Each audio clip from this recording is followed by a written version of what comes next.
মুহূর্তে বড় খবর, বারুইপুরে কোটি টাকার মাদক সহ গ্রেফতার দুই।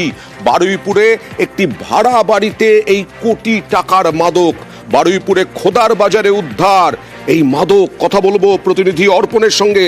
অর্পণ, কে বা কারা জড়িত এর সঙ্গে? কি ধরনের মাদক পাওয়া গেছে, কি বলা হচ্ছে?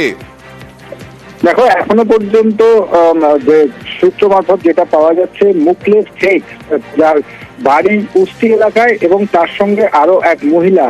এলাকার মানুষের যেটা জানাচ্ছেন যে তার স্ত্রী, কিন্তু এখনো পর্যন্ত স্টেট সূত্রে সেটা এখনো পর্যন্ত পরিষ্কার নয়। তবে এক মহিলাকে এখনো পর্যন্ত গ্রেপ্তার করা হয়েছে, যার নাম শেরিনা বিবি, মগরাহাটের বাসিন্দা।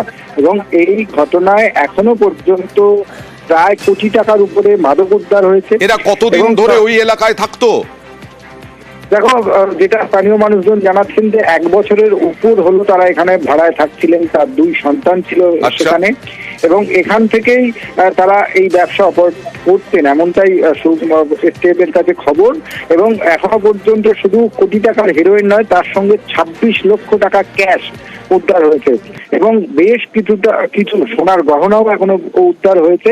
এবং এই সোনার গহনা, ক্যাশ যে 26 লক্ষ টাকা, এবং এখনো পর্যন্ত সকাল 10টায় এসটিএফের দল আসে, তারপরে আসে বারুইপুর থানার পুলিশ। এখনো পর্যন্ত তল্লাশি অভিযান চলছে, এবং সেই তল্লাশির পর শেষে এসটিএফের তরফ থেকে জানানো হবে যে কি পরিমাণ মাদক এবং লাস্ট কত টাকা সেখান থেকে উদ্ধার হয়েছে। বড় চক্র জড়িত, এটা একেবারে স্পষ্ট।